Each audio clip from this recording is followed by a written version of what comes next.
నమస్కారం. ప్రేక్షకులందరికీ శుభోదయం.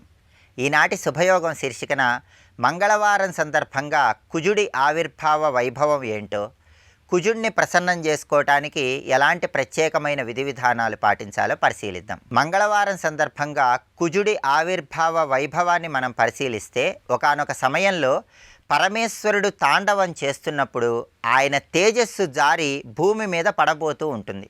ఆ సమయంలో పార్వతీదేవి పరమేశ్వరుడి తేజస్సును స్వీకరిస్తుంది. అయితే పరమేశ్వరుడి తేజస్సును పార్వతీదేవి భరించలేక ఆ తేజస్సును భూమి మీద విడిచిపెడుతుంది. ఆ తేజస్సు నుంచి ఆవిర్భవించిన వాడే కుజుడు అని పురాణాల్లో చెప్పడం జరిగింది. అంటే పరమేశ్వరుడి తేజస్సును పార్వతీదేవి స్వీకరించి దాన్ని భూమి మీద విడిచిపెట్టినప్పుడు భూమి నుంచి కుజుడు ఆవిర్భవించాడు. నవగ్రహాలలో కుజుడి ఆవిర్భావ వైభవాన్ని తెలుసుకుంటూ కాశీలో కుజుడు పరమేశ్వరుడి అనుగ్రహం కోసం ఒక ప్రత్యేకమైనటువంటి శివలింగాన్ని ఏర్పాటు చేసి అనేక వేల సంవత్సరాలు పరమేశ్వరుడి గురించి కఠోర తపస్సును ఆచరిస్తాడు. దీన్ని అంగారక శివలింగం అనే పేరుతో పిలుస్తారు. అలా తపస్సు ఆచరించిన తర్వాత పరమశివుడు ప్రత్యక్షమై కుజుడికి నవగ్రహాలలో స్థానాన్ని కల్పిస్తాడు. కాబట్టి కుజుడు ప్రతిష్ఠించినటువంటి అంగారక శివలింగాన్ని ఎవరైతే కాశీక్షేత్రంలో మంగళవారం చతుర్థి తిథి కలిసి వచ్చిన రోజు, అంటే అంగారక చతుర్థి రోజు దర్శనం చేసుకుంటారో వాళ్ళు జాతకంలో ఉన్నటువంటి తీవ్రమైన కుజదోషం నుంచి బయటపడి వివాహ దాంపత్య సమస్యలు అధిగమించవచ్చని ప్రామాణిక గ్రంథాల్లో చెప్పారు. నవగ్రహాలలో కుజుడికి అర్ఘ్యం అంటే ఎంతో ప్రీతిపాత్రము. కాబట్టి కుజుడి అనుగ్రహం కలగాలంటే మంగళవారం రోజు కుజుడి అనుగ్రహం కోసం అర్ఘ్యప్రదానం చేయాలి. కుజుడి అనుగ్రహం కోసం అర్ఘ్యప్రదానం ఎలా చేయాలంటే, కుజుడికి ఇష్టమైనటువంటి దక్షిణ దిక్కు వైపు తిరిగి ఒక రాగి పాత్రలో నీటిని తీసుకొని ఆ నీటిలో ఎర్రచందనము, కుంకుమ కలిపిన అక్షింతలు, ఎర్రటి పుష్పాలు వీటన్నిటినీ కలిపి దక్షిణ దిక్కు వైపు ఒక పళ్ళె ఉంచి ఆ పళ్ళెంలో ఈ నీళ్లు విడిచిపెడుతూ మహీపుత్ర మహాభాగ రుద్రవీర్య సముద్భవ గృహాణార్ఘ్యం మయా దత్తం ప్రసన్న వరదోభవ అనే శ్లోకాన్ని చదువుకోవాలి. అంటే దీనిలో ఉన్న అర్థం ఏంటంటే, మహీపుత్ర మహాభాగ రుద్రవీర్య సముద్భవ, భూమి నుంచి ఆవిర్భవించి భూమి పుత్రుడిగా పేరుగాంచినటువంటి పరమేశ్వరుడి దివ్య తేజస్సు నుంచి ఆవిర్భవించిన కుజుడికి నమస్కారం అని ప్రార్థించడమే ఈ శ్లోకంలో ఉన్నటువంటి అంతరార్థం. గృహాణార్ఘ్యం మయాదత్తం ప్రసన్న వరదోభవ, నీ ప్రీతి కోసం అర్ఘ్యం విడిచిపెడుతున్నాను, ప్రసన్నుడవై మాకున్నటువంటి దోషాలను పోగొట్టు అని ప్రార్థించడమే ఈ శ్లోకంలో ఉన్న అంతరార్థం. కుజుడి రూపాన్ని మనం పరిశీలిస్తే కుజుడికి 4 భుజాలుంటాయి. ఆయన మేషవాహనం ఎక్కి సంచరిస్తూ ఉంటాడు. 2 భుజాలు వరద అభయహస్తాలుగా ఉంటాయి. మిగిలిన 2 చేతుల్లో ఒక చేతిలో శూలము, ఒక చేతిలో గదా ధరించి భక్తులందరినీ అనుగ్రహిస్తూ ఉంటాడు. కుజుడికి పంచముఖాలుంటాయి.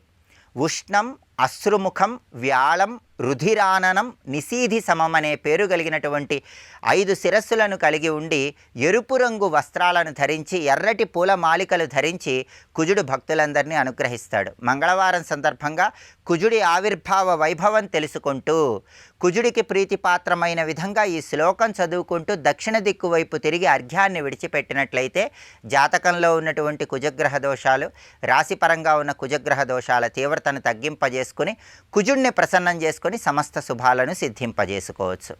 అలాగే రేపటి శుభయోగం శీర్షికన బుధవారం సందర్భంగా గణపతి సంపూర్ణమైన అనుగ్రహం కలగటానికి సంకటనాశక గణేష స్తోత్రాన్ని ఏ విధంగా పఠించాలో, సంకటనాశక గణేష స్తోత్రానికి ఉన్న ప్రాధాన్యత ఏంటో, ఆ స్తోత్రంలో ఉన్నటువంటి అంతరార్థం ఏంటో పరిశీలిద్దాం. నమస్కారం.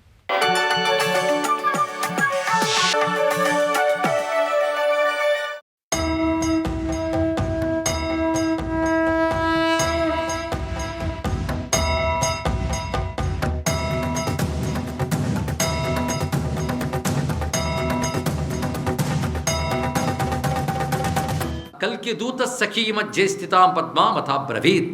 మొత్తం విని ఈ సాంగ పూజ అంతా విని, సాంగ పూజాం హరేరద్భుత కర్మణ, సాంగ పూజా విధానం అంతా విని సంతోషించింది. అయితే నాకు ఇంకా విష్ణు పూజ గురించి తెలుసుకోవాలని చెప్తావని అడిగింది. అయితే క్లుప్తంగా చెప్పేశావు, నాకు ఇంకా వినాలనుంది. అంటే ఏవం పాదాది కేశాంతం ధ్యాత్వాతం జగదీశ్వరం పూర్ణాత్మా దేశికో మూలమంత్రం జపతి మంత్రవిత్ జపాదనంతరం దండప్రణతిం మతిమాంశ్చరేత్ విక్ష్వక్సేనాదికానాంతు దత్వా విష్ణు నివేదితం తత ఉద్వాస్య హృదయే స్నాపయేన్ మనసా సహా నృత్యన్ గాయన్ హరేర్నామ తం పశ్యన్ సర్వతస్థితం. నువ్వు అలా ధ్యానం చెప్పి సూరుకున్నావు, మిగిలిన కూడా చెప్పు అంటే ఇలా ధ్యానించి మళ్ళీ జపం చేసుకుని ఆ జపబలాన్నంతటి విష్ణు చరణాలకు అర్పించి దండవత్ ప్రణామములు ఆచరించి విష్ణు పార్షదములైనటువంటి విశ్వక్సేనాదులకు తగిన నివేదనలు చేసి ఆ నారాయణుని హృదయంలోకి ఉద్వాసన చేసి, ఉద్వాసన ఎక్కడికో పంపించడం కాదు, హృదయంలోకి తీసుకోవడం, ఇది తెలియాలి. అలా చేసుకుని ఆనంద పారవస్యంతో నృత్యన్ గాయన్ ఆయన తలంచుకుని నృత్యం చేస్తూ పాట పాడుతూ హరేర్నామములే పలుకుతూ తం పశ్యన్ సర్వతః. మొత్తం పూజ చేస్తే ఫలితం ఏమిటంటే అంతటా విష్ణువును చూడ్డానికే ఆరాధన చేయాలి. అర్చన యొక్క ఫలం ఏమిటంటే అంతటా దర్శించడానికి ప్రాక్టీస్ అర్చన అండి, ఇది తెలుసుకోవాలి ఇక్కడ. అలా మొత్తం తం పశ్యన్ సర్వత స్థితం తస శేషం మస్తకేన కృత్వా నైవేద్య భుక్. ఆ పుష్పాదుల్ని తల మీద పెట్టుకుని నైవేద్య భుక్ ఇది తీసుకుండి విష్ణుమయమైపోయిన భావనతో సకామానాం కామపూరం అకామామృతదాయకం. కోరికలున్న వారికి కోరికలు తీర్చేవాడు, కోరికలు లేని వారికి తన స్వరూపమైన అమృతాన్ని ప్రదానం చేయవాడు. శ్రోత్రానందకరం దేవగంధర్వ నరహృత్ప్రియం అని చెప్పగానే ఎంత గొప్పగా చెప్పావు నువ్వు చెప్పినటువంటి భక్తి లక్షణములు దీని ద్వారా నాకు అర్థమయ్యాయి. కానీ భగవద్భక్తి గురించి విన్నాను, ముక్తిదాయకమైన భగవత్ స్వరూప వర్ణన విన్నాను, పూజా విధానం విన్నాను, చాలా సంతోషం. అయినా నిన్ను చూస్తుంటే కొందన బొమ్మలా ఉన్నావమ్మా అన్నది ఇక్కడ. అంటే నేను తెలుగు చేశానంతే. త్వాం కాంచనమయీం ప్రతిమాం రత్నభూషితాం. కాంచనమయీం ప్రతిమాం అంటే కొందన బొమ్మ, బంగారు బొమ్మలా ఉన్నావు. పైగా నాకేమనిపిస్తోందంటే జీవరూప మానవ రూపంలోకి వచ్చిన మహాలక్ష్మిలా కనబడుతున్నావు నువ్వు. సజీవామివ పశ్యామి దుర్లభాం రూపిణీం శ్రియం నాణ్యాం పశ్యామి సదృశీం రూపశూలగణైస్తవ నాణ్యో యోగ్యో గుణీ భర్త భువనేపి న దృశ్యతే. నీకు తగిన వరుడు ప్రపంచంలో లేడు, ఇందులో సందేహం లేదు. కింతు పారే నువ్వున్న ద్వీపం సముద్రం దాటిన తర్వాత ఒక ఆయన ఉన్నాడమ్మా. ఆయన గుణవాన్ కశ్చ వీర్యవాన్ ధర్మజ్ఞశ్చ కృతజ్ఞశ్చ. గుణవాన్ ఈశ్వర సాక్షాత్ కశ్చిత్ దృష్టోతి మానుష. మనుష్య రూపంలో లక్ష్మి నువ్వైతే మనుష్య రూపంలో విష్ణువు అనిపించేటట్టు ఒక ఆయన ఉన్నాడు. ఆయన నేను చూశాను. సందేశం ఎంత బాగా చెప్తాను చూడండి. ఎలా ఉంటాడంటే ఇప్పుడు నువ్వు వర్ణించే మొత్తం రూపం అలా ఉంటాడమ్మా. ఆయన ఒకటే మాట ఎంత అందంగా చెప్పింది. నాకు ధాతృకృతం మన్యే శరీరం సర్వసౌభగం. ఆ శరీరం బ్రహ్మ చేసిన శరీరం కాదు, మాకు తెలుసు ఇక్కడ. యస్య శ్రీవాసుదేవస్య నాంతరం ధ్యానయోగ్యత త్వయా ధ్యాతంతు యద్రూపం విష్ణోరమిత్తేజస తత్ సాక్షాత్కృతమిచ్చేవ న తత్ర క్రియనంతరం. నువ్వు మనస్సులో ఏది ధ్యానిస్తున్నానో వర్ణించావో అదే సాక్షాత్కరించినట్లు, అంటే నేరుగా వచ్చినట్లు ఉంటుంది సుమా. అనగానే వెంటనే ఈవిడ బురుహితన్మమ కింతో కుత్ర జాత కీర పరావరం. ఎక్కడున్నాడా మహానుభావుడు చెప్తావా నాకు అని చెప్పిన వెంటనే పైగా అంత పైనుండి మాట్లాడుతాడు. కిందకి మాట్లాడు, ఎంతసేపు కమ్మల మీద నుంచి మాట్లాడుతున్నావు, కిందకి దిగు అని. వృక్ష రాగచ్చ, కిందకి రా, నీకు నేను చాలా బాగా పూజ చేస్తాను, ఇదిగో ఇక్కడ దానిమ్మలు ఒలిచిపెట్టాను కదా, ఇవి నీకు ఇస్తాను, తీసుకో. అంతేకాదు నీ తాలూకా రెక్కలు నిమురుతండా అని చెప్తూ ఆ పద్మరాగాల కెంపుల్లో ఉన్న దానిమ్మలు తానే ఆ ముక్కుకు అందిస్తూ క్రమంగా నిమురుతూ ఉన్నది ఇక్కడ. పైగా నా దగ్గర సూర్యకాంత మణితో చేసిన హారం ఉంది, అది నీ కంఠానికి అలంకరిస్తాను. మంచి మంచి ముత్యాలు ఉన్నాయి, ఇవి నీ రెక్కలకు అంటేటట్టు చక్కగా చేస్తాను. పైగా ఇక్కడ సుగంధములు ఉన్నాయి, ఇవన్నీ నీకు పూస్తాను. పైగా నీ తోకకి చిన్నగా చప్పుడు చేసి చిన్న మువ్వలతో చేసే అలంకారం ఉంది, అది తొడుగుతాను. పుచ్చయచ్చమణివ్రాత గర్ఘరేణాతిశబ్దితం పాదయోర్నూపురాలాపలాపినంతాం కరోమ్యహం. నీ పాదాలకు కూడా చిన్న మువ్వలు బట్టి చూడతాను. నవామృత కథావ్రాత త్యక్తాధింసాధిమామిహ. ఎందుకంటే నీవు మాట్లాడుతున్న విషయాలు వింటుంటే నా మనసుకు చాలా హాయిగా ఉంది. ఇది నేను చేద్దాం అనుకుంటున్నాను, ఇంకా ఏ సేవ చేయమంటావు చెప్పు. ఎందుకంటే విష్ణువు గురించి వార్త చెప్పి నీకు నేను ఎన్ని సేవలు చేయాలి అని అడిగితే ఇప్పుడు అతను ఎవరో చెప్తాను విను. నువ్వు అంత పరవశించిపోతున్నావు. బ్రహ్మణ ప్రార్థిత, బ్రహ్మచేత ప్రార్థింపబడ్డ శ్రీశ లక్ష్మీపతి మహాకారుణిక బభౌ శంభలే విష్ణుయశసో గృహే ధర్మరిరిక్షసు చతుర్భి భ్రాతృభిజ్ఞాతి గోత్రజై పరివారిత కృతోపనయనో వేదమదిత్య రామసన్నిధౌ ధనుర్వేదంచ గాంధర్మ శివాదశ్వమశిం సుఖం కవసంచ వరం లబ్ధ్వా సంబలం పునరాగత. ఆయన ఎవడంటే బ్రహ్మచేత ప్రార్థింపబడ్డ లక్ష్మీపతి మహాదయాస్వరూపుడు. శంబల గ్రామంలో ధర్మరక్షణ కోసం విష్ణు యశస్సుడు అని మహానుభావుని యొక్క పుత్రుడుగా 4 అన్నదమ్ములతో చక్కటి బంధువులతో ఆవిర్భవించి ఉన్నాడు. పరశురాముని వద్ద వేదములు విద్యలు నేర్చుకున్నాడు. శివుని వద్ద అశ్వము, ఖడ్గము, ఇదిగో సుఖము ఇవన్నీ పొందాడు. కవచము మొదలైనవి కూడా ఆయన లభించాయి. తిరిగి విజయవంతంగా శంభరానికి వచ్చాడు. విశాఖ యూపుడు ఆయన వద్ద అనేక ధర్మములు జ్ఞానములు నేర్చుకున్నాడు. విశాఖయూప భూపాలం ప్రాప్య శిక్షా విశేష ధర్మాన్ ఆక్షాయమతిమాన్ అధర్మాంశ్చ నిరాకరోత్ ఇది పద్మా తదాక్షారం నిశమ్య. విష్ణువు అవతరించాడని చెప్పగానే ఇంక వీడికి కలిగిన ఆనందం అంతా ఇంత కాదండి. ఇక్కడ మురిసిపోయి 2 చేతులు దోయిలించి కనుల అశ్రువులు వస్తూ ఉంటే నమస్కారం చేసి, వచ్చి ఇంత వివరించేవు, నీకేం చెప్పాలి?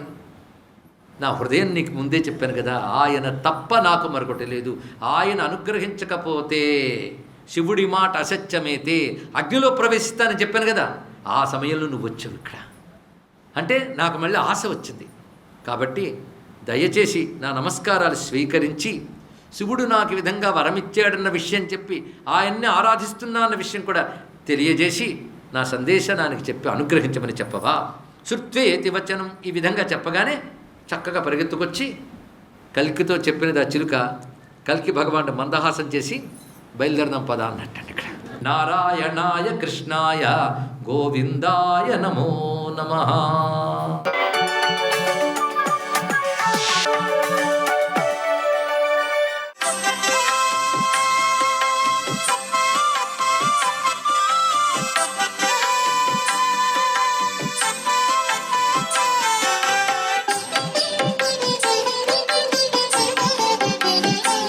ఓం నమో నారాయణాయ. ఓం నమః శివాయ. శ్రీమాత్రే నమః. శ్రీ మహాలక్ష్మీ నమః.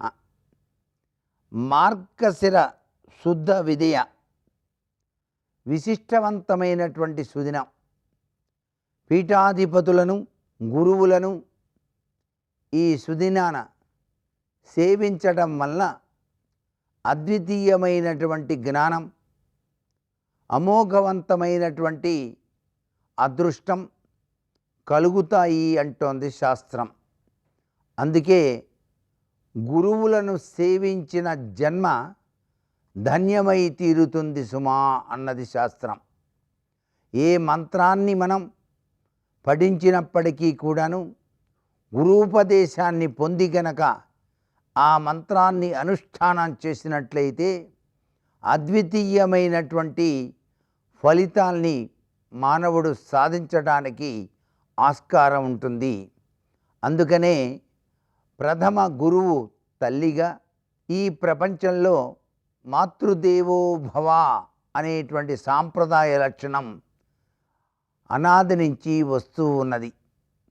అంతేకాకుండా పితృదేవో భవ అనేటువంటి సనాతన సంప్రదాయ రీత్యా తండ్రి మార్గదర్శక సూత్రాలను ప్రబోధిస్తాడని, శ్రీ గురుభ్యో నమః అంటూ ఆచార్య దేవో భవ అనేటువంటి సాంప్రదాయ లక్షణం జీవనంలో ఆచరించవలసినటువంటి సనాతన ధర్మాలను, జ్ఞానప్రాప్తి లక్షణాలను గురువు ప్రబోధిస్తాడని శాస్త్రం. అందుచేత గురువు యొక్క దివ్యవంతమైనటువంటి అనుగ్రహం కనుక ఏ వ్యక్తిపై కలిగి ఉంటుందో ఆ వ్యక్తి ఈ జీవిత యాత్రలో సుసంపన్నవంతమైనటువంటి ఆధ్యాత్మిక తత్వంతో కూడినటువంటి సనాతన సంస్కృతి సంప్రదాయాలను రక్షించే అద్భుతవంతుడుగా తన జీవితాన్ని కొనసాగిస్తాడు సుమా అంటోంది శాస్త్రం. అందుకనే మొట్టమొదటిసారిగా మనం నిత్యం కూడాను నిద్ర నుంచి లేచిన తదుపరి శ్రీ గురుభ్యో నమః అని చెప్పేసి భావించాలి. హరినామ సంకీర్తనం చేసుకుంటూ నిద్ర నుంచి లేవాలి. స్నానాదులు ఆచరించేటప్పుడు కృష్ణ, కావేరి, గంగా, గోదావరి అనేటువంటి నదుల పేర్లను తలుచుకోవాలి. విభూతి ధారణ చేసేటప్పుడు ఓం నమః శివాయ అనే పంచాక్షరీ మంత్రాన్ని జపించాలి. దేవాలయాన్ని సందర్శించేటప్పుడు కూడాను శ్రీ గురుభ్యో నమః అని గురువు గారికి నమస్కారం చేసుకొని మనం దేవాలయంలోకి వెళ్ళాలి. ఇంట్లో పూజ చేసేటప్పుడు కూడా అపవిత్ర పవిత్రో వా సర్వావస్థ అంగతోపివా అని నీళ్లు చల్లుకున్న తదుపరి శ్రీ గురుభ్యో నమః అని ఔపోసన పట్టాలి.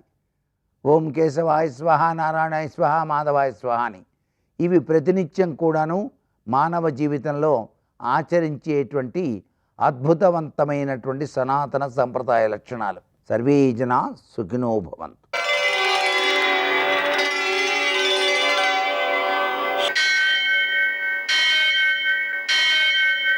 सहस्रशीर्षं देवं विश्वाक्षं विश्वशम्भुवं विश्वं नारायणं देवमक्षरं परमं पदं विश्वतः परमां नित्यं विश्वं नारायणगुं हरिं विश्वमेवेदं पुरुषस्तद्विश्वमुपजीवति पतिं विश्वस्यात्मेश्वरगुं शाश्वतगुं शिवमच्युतं नारायणं महाज्ञेयं विश्वात्मानं परायणम्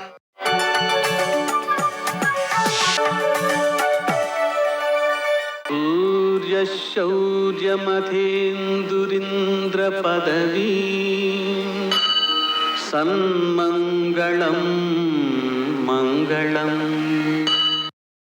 మర్కటేశ మహోత్సాహ సర్వశోక వినాశన శత్రూను సంహర మహం రక్ష శ్రియం దాపయమే ప్రభు. నేటి కాలమాన విశేషాలను గమనిద్దాం.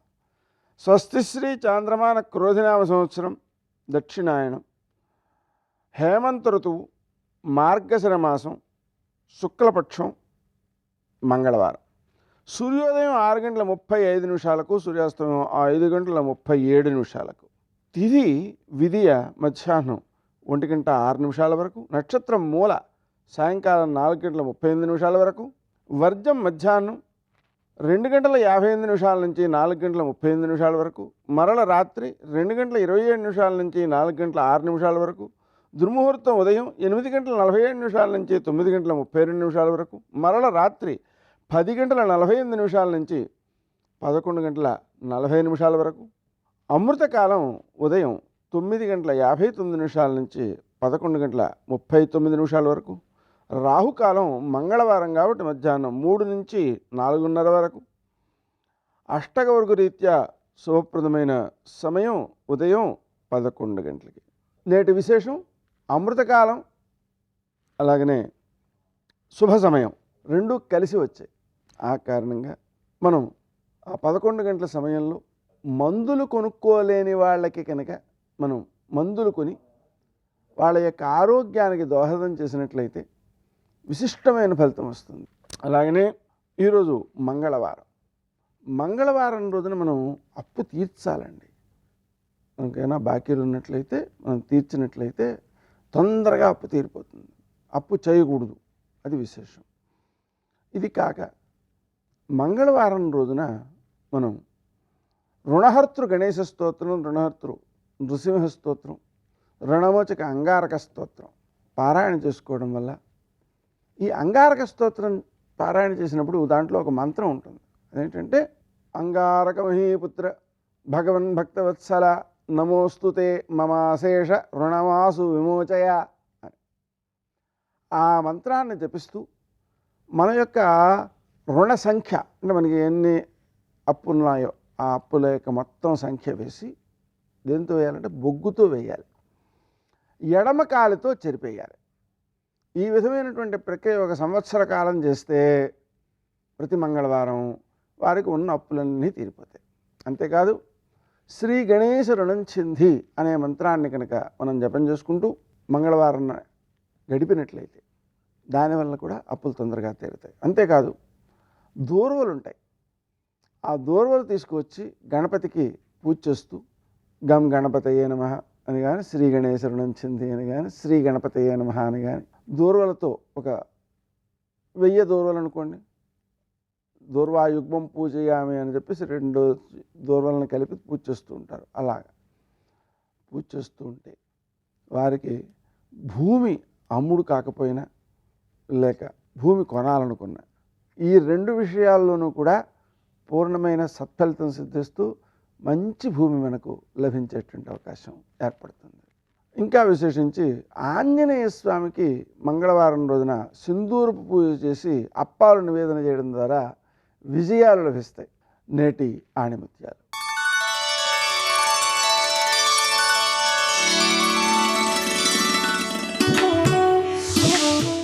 సాధించిన విజయం కన్నా దానికోసం చేసే ప్రయత్నం చాలా గొప్పది.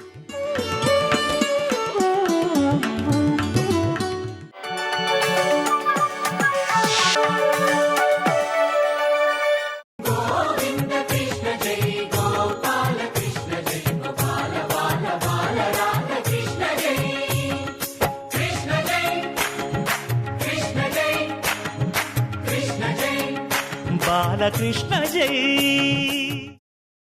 ఏ ప్రదేశమునకు వెళ్ళి నివాసం చేసినంత మాత్రము చేత ఇక సంసారము ప్రవర్తించదో అటువంటి భూభాగము ఏదైనా ఉన్నదా?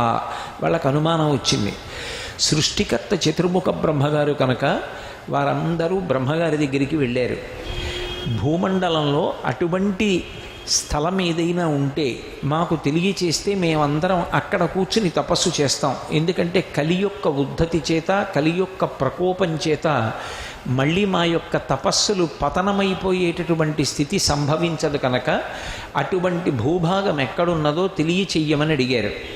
అడిగితే అటువంటి భూభాగాన్ని తెలియచేయడం కోసం బ్రహ్మగారు దర్భలతో ఒక చక్రాన్ని తయారు చేసి దొల్లించారు. ఆ చక్రం యొక్క నేమి ఇరుసు ఎక్కడ విరిగి పడిపోతుందో ఇక ఆ చక్రము దొల్లదో అది కలిపురుషుడు ప్రవేశించినటువంటి పరమ పవిత్రమైనటువంటి ప్రాంగణమని అక్కడికి ప్రవేశించడం, అక్కడ భగవత్ సంబంధమైనటువంటి కార్యక్రమాలు నిర్వర్తించడం, అక్కడ భగవత్ సంబంధమైనటువంటి విషయాలు వినడం మోక్షమునకు హేతువులని, భగవంతుని యొక్క విశేషమైనటువంటి కృపకు సాధనములని, కాబట్టి మీరు ఈ చక్రం వెంట వెళ్ళవలసింది అని బ్రహ్మగారు నిర్దేశించారు. ఆ దర్భలతో తయారు చేయబడినటువంటి చక్రం వెనక ఋషులందరూ బయలుదేరి వచ్చారు. ఆ వచ్చినటువంటి చక్రం భూమండలం అంతా తిరుగుతూ వచ్చి ఈ అరణ్య ప్రాంగణంలోకి ప్రవేశించిన తరువాత దాని యొక్క నేమి అంటే ఇరుసు విరిగిపోయింది. విరిగిపోయి ఆ చక్రం ఇక్కడ పడిపోయింది. అది దర్భలతో చేయబడినటువంటి స్థూలమైన చక్రము పైకి అయినప్పటికీ అది సంసార చక్రము. సంసార చక్రము అన్న మాటకు అర్థం సంసార భ్రమణ పరితాపోపశమనం వసంతి మచ్చీతో హృదవి శివానందలహరి అంటారు శంకరాచార్యుల వారు. జనన మరణ చక్రము యొక్క పేరే సంసార చక్రము. మళ్ళీ పుట్టడం, మళ్ళీ చావడం, మళ్ళీ పుట్టడం, మళ్ళీ శరీరం విడిచిపెట్టడం. అందుకే పునరపి జననం పునరపి మరణం పునరపి జననీ జఠరీ శయనం ఇహ సంసారే బహుదుస్తారే కృపయాపారే పాహిమురారే అంటారు. అలా పుట్టి చచ్చి ఎడతెరిపి లేకుండా అసలు విశ్రాంతి లేకుండా ఈ జనన మరణ చక్రంలో తిరుగుతున్నటువంటి వ్యక్తి ఇక మళ్ళీ ఆ చట్రంలో తిరగవలసినటువంటి అవసరం లేకుండా శాశ్వతమైనటువంటి విరామాన్ని పుచ్చుకుంటాడు. ఎందుకని అంటే జనన మరణ చక్రము ఎంత భయంకరంగా ఉంటుందో మనకి కపిల గీతలో భాగవతంలోనే చెప్తారు. శరీరాన్ని విడిచిపెట్టి వేరొక శరీరాన్ని పొందాలి అని పరమేశ్వరుడు జీవుడి పట్ల నిర్ణయం చేసినప్పుడు అది ఎంత క్రమంలో జరుగుతుంది అంటే ఒక గొంగళి పురుగు ఒక ఆకు మించి బయలుదేరి ఇంకొక ఆకు మీదకి వెడుతోందనుకోండి, ఈ ఆకు చివరి వరకు వస్తుంది. శరీరం అంతా చివరి వరకు వచ్చేసిన తర్వాత తల ఒక్కటి పైకెత్తి పక్కనున్న ఆకు మీద పెట్టి పాకడం మొదలు పెడుతుంది. యువతల ఉన్న ఆకు వంగిపోతుంది. తన శరీరాన్ని క్రమక్రమంగా పక్క ఆకు మీదకి జరుపుతూ యువతల ఉన్న ఆకు విడిచిపెట్టి అవతల ఉన్న ఆకు మీదకి వెళ్ళిపోతుంది. యువతల ఉన్న ఆకు విడిచిపెట్టి అవతల ఆకు మీదకి ఒక గొంగళి పురుగు పాకుతూ వెళ్ళిపోవడం ఎలా ఉంటుందో అలా ఈ శరీరములో ఉండేటటువంటి సూక్ష్మ శరీరమైనటువంటి పంచేంద్రియములు మనస్సు ఏదో ఒక రంధ్రాన్ని వెతుక్కుని ఆయుర్దాయం అయిపోయిన తరువాత ఈ శరీరాన్ని విడిచిపెట్టేసి వేరొక శరీరంలోకి ప్రవేశించేటటువంటి ప్రక్రియ అలా ఉంటుంది. సర్వం శ్రీ ఉమామహేశ్వర పరబ్రహ్మార్పణమస్తు. స్వస్తి.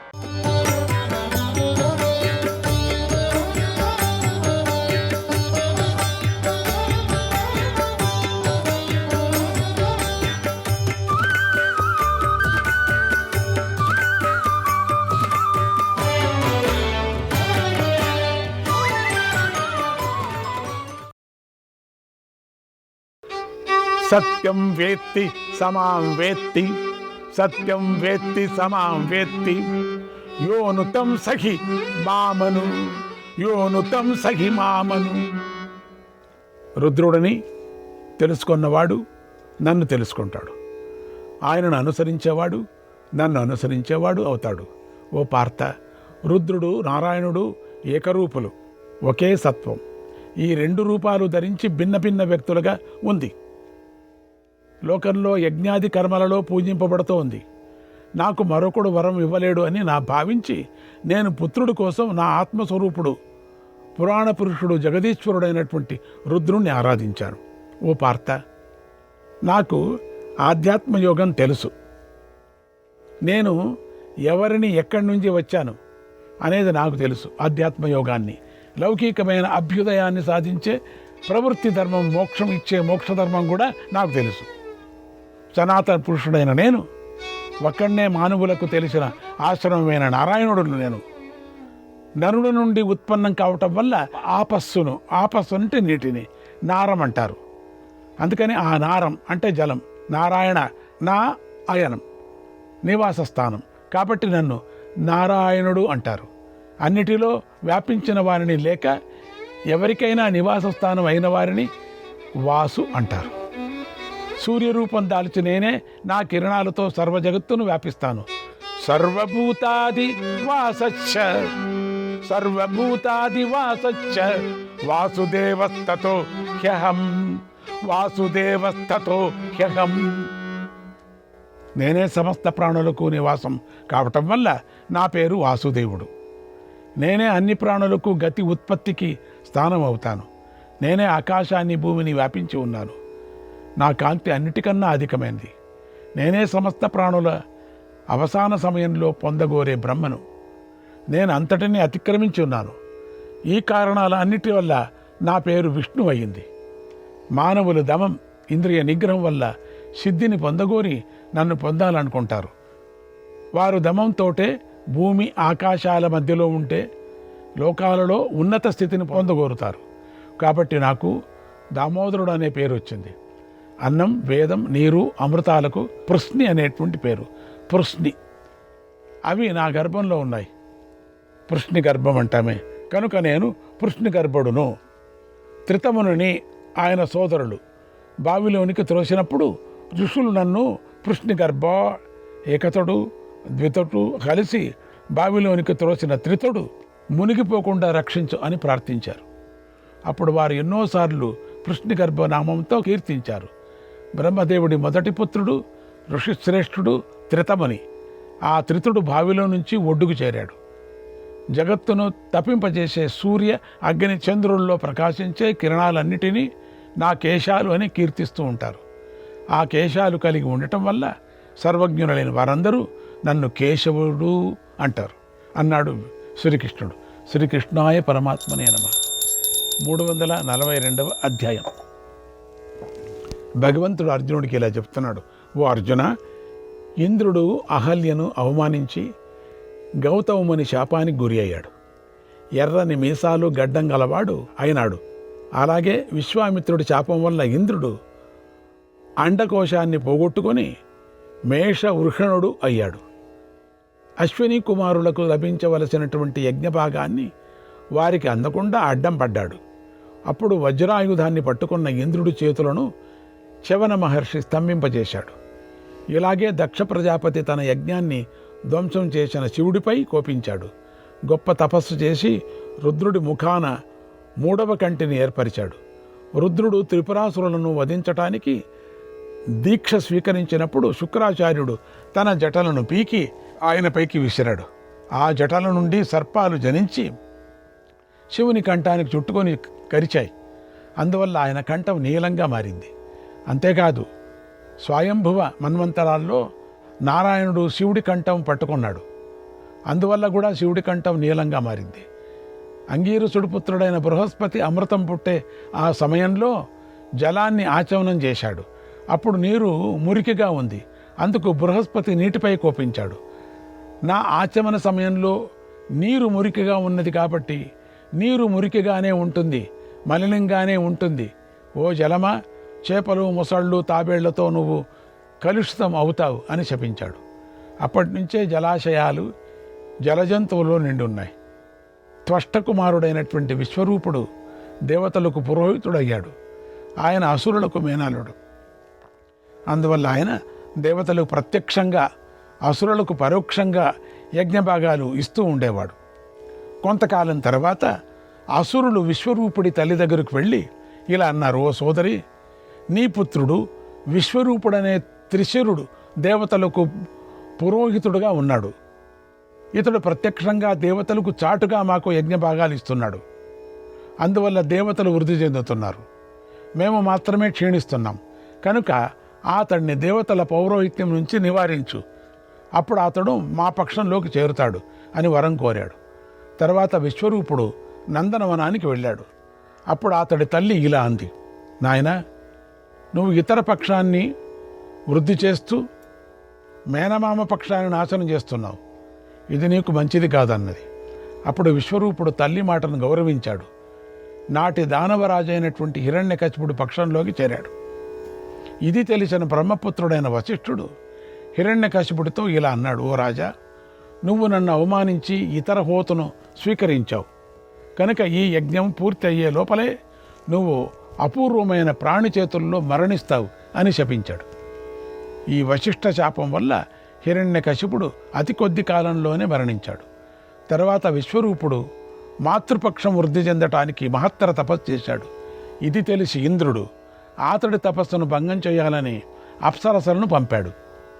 వారిని చూడగానే విశ్వరూపుడు మనస్సు చలించింది. వెంటనే విశ్వరూపుడు వారి మోహంలో పడ్డాడు. అప్సరసలు అతడి ఆసక్తిని గమనించి ఇక మేము మా ఇంటికి వెళతామన్నారు.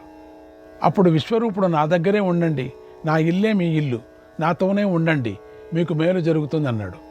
అప్సరసలు, మేమందరము అప్సరసలం, దేవతాస్త్రీలం, మేము ఇంతకు పూర్వమే ఇంద్రుణ్ణి స్వీకరించి ఉన్నాం, మేము ఆయన మాట ప్రకారం నడుచుకోవాలన్నారు.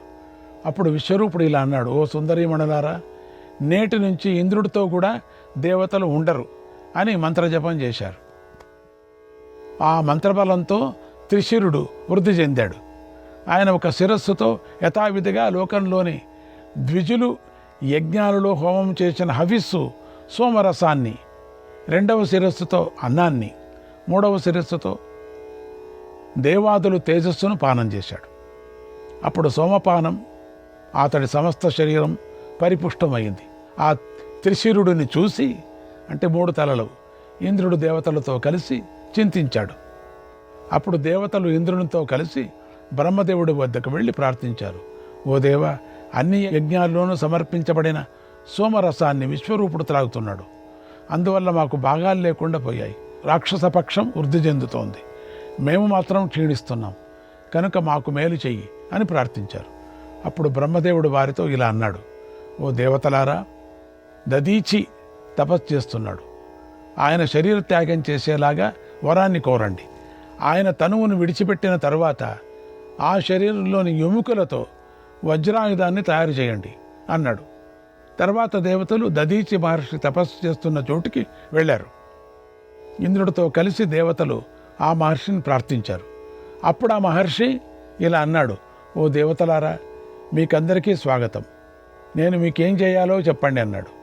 అప్పుడు దేవతలు ఇలా అన్నారు, ఓ భగవంతుడా, లోకహితం కోసం మీరు మీ శరీరాన్ని విడిచిపెట్టండి అని కోరారు.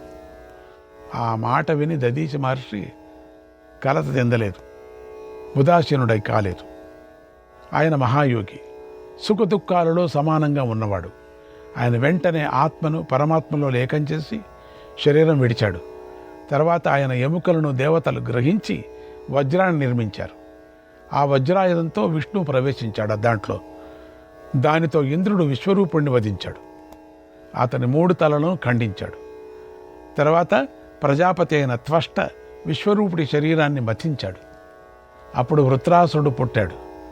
అతన్ని కూడా ఇంద్రుడు ఆ వజ్రాయుధంతోనే సంహరించాడు. అప్పుడు 2 విధాలైన బ్రహ్మహత్య ఇంద్రుడిని పట్టుకొని పీడించింది. దాంతో ఇంద్రుడు దేవరాజ్యాన్ని విడిచిపెట్టాడు. మానస సరోవర జలంలో పుట్టినటువంటి ఒక చల్లని కమలం వద్దకు చేరాడు. అక్కడ అణిమాది ఐశ్వర్యం యోగంతో ఇంద్రుడు అణుమాత్ర రూపాన్ని ధరించి తామరంలోకి ప్రవేశించాడు. ఇలా బ్రహ్మహత్య భయంతో ఇంద్రుడు అదృశ్యమైపోగా జగత్తునకు రాజు లేడు. దేవతలతో రజోగుణ తమోగుణాలు ప్రవేశించాయి. మహర్షుల మంత్రాలు ప్రయోజనం లేకుండా పోయాయి. రాక్షసులు వృద్ధి చెందారు. వేదాధ్యయనం సాగలేదు. ఇంద్రుడి రక్షణ లేకపోవటంతో ముల్లోకాలు బలహీనమైపోయాయి. అతి తేలికగా జయించడానికి వీలుగా అయిపోయాయి. తర్వాత దేవతలు మహర్షులు ఆయువు పుత్రుడైనటువంటి నహుషుడిని ఇంద్రుణ్ణి చేశారు. నహుషుడి నదుట సమస్త ప్రాణులు తేజస్సు 500 జ్వాలలతో కూడినటువంటి జ్యోతులు వెలుగుతూ ఉండేవి కాబట్టి వాటితో నహుషుడు రాజ్యాన్ని పాలించసాగాడు.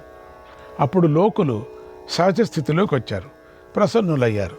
కొంతకాలం గడిచిన తర్వాత నహుషుడు దేవతలతో ఇలా అన్నాడు, ఓ దేవతలారా, ఒక్క సచీదేవి తప్ప ఇంద్రుడు అనుభవించిన ఇతర వస్తువులు అన్నీ నాకు లభించాయి అని సచీదేవి వద్దకు వెళ్ళి ఇలా అన్నాడు, ఓ సౌభాగ్యవతి, నేను దేవరాజును, ఇంద్రుడను, నన్ను స్వీకరించు అన్నాడు. సచీదేవి ఇలా అంది, ఓ రాజా, నువ్వు సహజంగా ధర్మాత్ముడు, చంద్రవంశంలో శ్రేష్ఠుడు, పరశ్రీని బలాత్కారం చెయ్యటం నీకు మంచిది కాదు అంది. అప్పుడు నహుషుడు, నేనప్పుడు ఇంద్రుడిని, ఇంద్ర పదవిలో ఉన్నా నేను నహుషుడు చెప్తున్నాడు, ఉన్నాను. త్రిలోక రాజ్యానికి రత్నాలకు అధికారిని అయి ఉన్నాను కనుక నిన్ను కోరటం అధర్మం కాదు. నువ్వు పూర్వపు ఇంద్రుడు అనుభవించిన దానివే కదా, కనుక నన్ను కూడా ఆనందింపజేయి అన్నాడు. అప్పుడు సచీదేవి ఇలా అంది, ఓ రాజా, నేను ఒక వ్రత నియమంలో ఉన్నాను.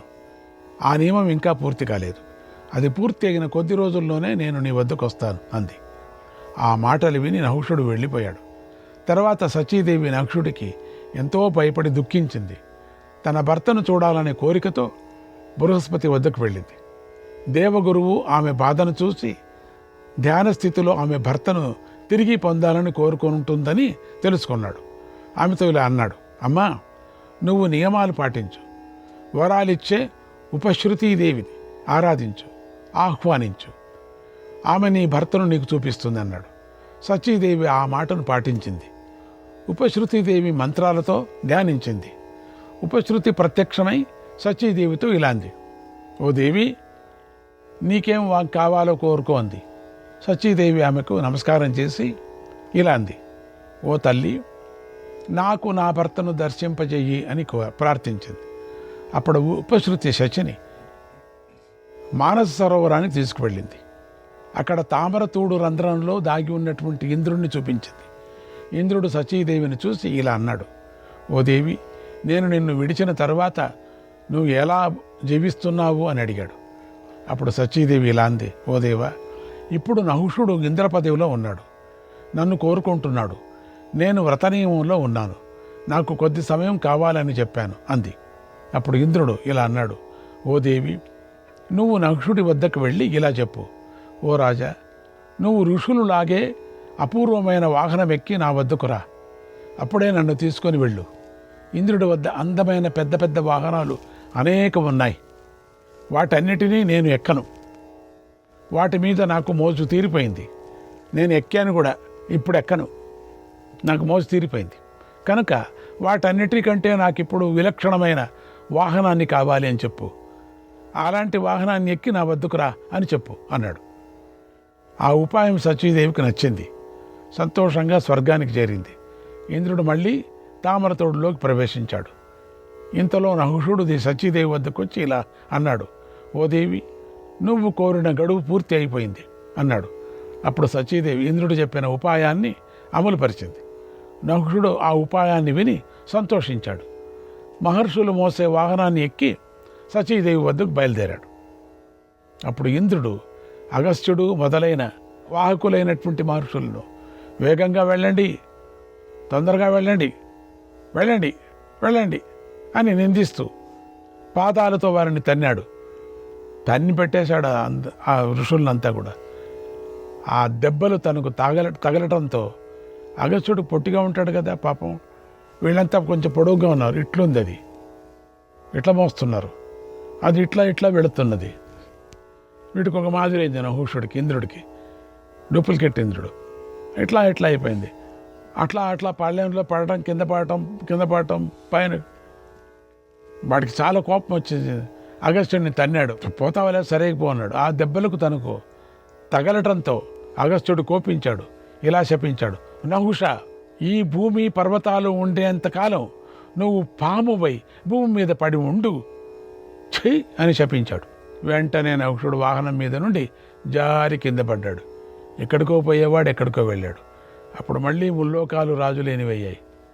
అప్పుడు దేవతలు, ఋషులు ఇంద్రుడి కోసం మళ్ళీ మహావిష్ణువు వెళ్ళి కోరుకున్నారంతా కూడా, ఓ దేవా, బ్రహ్మహత్య పీడితుడైన ఇంద్రుణ్ణి రక్షించు అని ప్రార్థించారు. అప్పుడు శ్రీహరి ఇలా అన్నాడు, ఓ దేవతలారా, ఇంద్రుడు నన్ను ఉద్దేశించి అశ్వమేధ యాగం చెయ్యాలి, అప్పుడే అతడు తన పదవిని పొందుతాడన్నాడు. ఆ మాటలు విని దేవతలు, మహర్షులు వెంటనే ఇంద్రుడిని వెతికారు. కానీ వారికి ఇంద్రుడి జాడ తెలియలేదు. అప్పుడు వారు సచీదేవితో ఇలా అన్నారు, ఓ కళ్యాణి, నువ్వే వెళ్ళి ఇంద్రుడిని తీసుకొని రా అన్నారు.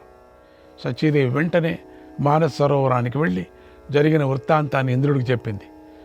ఇంద్రుడు సరస్సులో నుంచి బయటకు వచ్చి బృహస్పతి వద్దకు వచ్చాడు. బృహస్పతి ఇంద్రుడి చేత అశ్వమేధం అనేటువంటి మహాయజ్ఞం చేశాడు. ఆ యజ్ఞంలో కృష్ణ సారంగం అనేటువంటి యజ్ఞాశ్వాన్ని విడిచిపెట్టాడు. బృహస్పతి దానినే వాహనం చేసి ఇంద్రుడిని మళ్ళీ ఇంద్ర పదవికి అర్హుడిని చేశాడు. ఆ తర్వాత దేవతలు, ఋషులు స్తుతిస్తుండగా ఇంద్రుడు పవిత్రుడయ్యాడు, స్వర్గాధిపతి అయ్యాడు. తర్వాత బ్రహ్మహత్య పాపాన్ని స్త్రీలు, అగ్ని, చెట్లు, గోవులు అనే 4 స్థానాలకు విభజించి ఇచ్చాడు. ఈ విధంగా ఇంద్రుడు బ్రహ్మతేజస్సుతో అభివృద్ధి పొందాడు. శత్రు సంహారం చేసి మళ్ళీ తన స్థానాన్ని పొందాడు. నహుషుడికి శాప విముక్తి కలగటానికి దేవతలు, ఋషులు ఇంద్రుని ప్రార్థించగా ఇంద్రుడు ఇలా అన్నాడు, ఓ దేవతలారా, నహుషుడి వంశంలో జన్మించే ధర్మరాజు నహుషుడి ప్రశ్నలకు తగిన సమాధానాలు చెబుతాడు. బంధించబడిన భీముణ్ణి బంధ విముక్తుణ్ణి చేస్తాడు. అప్పుడే నహుషుడికి శాప విమోచనం కలుగుతుందన్నాడు. పూర్వకాలంలో, అంటే వాడే నహుషుడు, అంత పెద్ద పాము. పూర్వకాలంలో భారద్వాజుడు ఆకాశగంగలో నిలబడి ఆచమనం చేసే సమయంలో ముల్లోకాలను 3 పాదాలతో కొలుస్తూ శ్రీహరి ఆయనను సమీపించాడు. అప్పుడు నీటితో కూడిన తన చేతితో వామనమూర్తిని కొట్టాడు. అందువల్ల మహావిష్ణువు వక్షస్థలంలో ఒక మచ్చ ఏర్పడింది.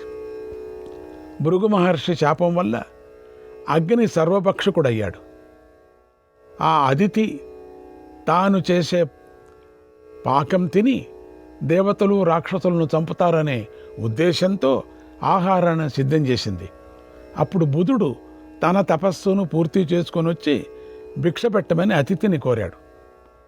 అప్పుడు ఆమె దానిని ముందు దేవతలే తినాలి, ఇతరులు తినకూడదు అని ఆలోచించి ఆ ఉద్దేశంతో బుధుడికి భిక్ష పెట్టలేదు. అందుకు బుధుడు కోపించి అతిథిని ఇలా శపించాడు, నీకు అండనామంతో వివస్వంతుడు 2వ జన్మను పొందేటప్పుడు గర్భంలో బాధ కలుగుతుంది, ఆ బాధతో ఆ పిండం మృతి చెందుతుంది అని శపించాడు. ఆ మృతాండం నుంచి జన్మించడం చేత శ్రాద్ధ దేవుడనే వివస్వంతుడు మార్తాండు అనే పేరుతో ప్రసిద్ధి అవుతాడు అన్నాడు. తర్వాత దక్షుడు తాను కన్న 60 మంది పుత్రికల్లో కశ్యపుడికి 13 ధర్మదేవుడికి 10 మందిని, 10 మందిని మనువునుకు, 27 మందిని చంద్రుడికి ఇచ్చి వివాహం చేశాడు. ఈ 27 నక్షత్ర నామంతో ప్రసిద్ధికెక్కారు. వారంతా సమాన సౌందర్యవతులు. కానీ చంద్రుడు రోహిణి మీదే ప్రేమను పెంచుకున్నాడు. అందుకు మిగిలిన భార్యలు బాధపడి తండ్రి వద్దకు వెళ్ళి ఇలా అన్నారు, ఓ తండ్రి, మేమందరము సమాన ప్రభావం కలవారం, అయినా చంద్రుడు రోహిణి మీదే ఎక్కువ ప్రేమ చూపిస్తున్నాడు అన్నారు. అది విని దక్షుడు కోపించాడు. చంద్రుడికి క్షయవాది కలుగుగాక, క్షయవ్యాధి అని శపించాడు. ఆ దక్షశాపం వల్ల చంద్రుడికి క్షీభి వ్యాధి సంక్రమించింది. శ్రీకృష్ణాయ పరమాత్మనే నమః.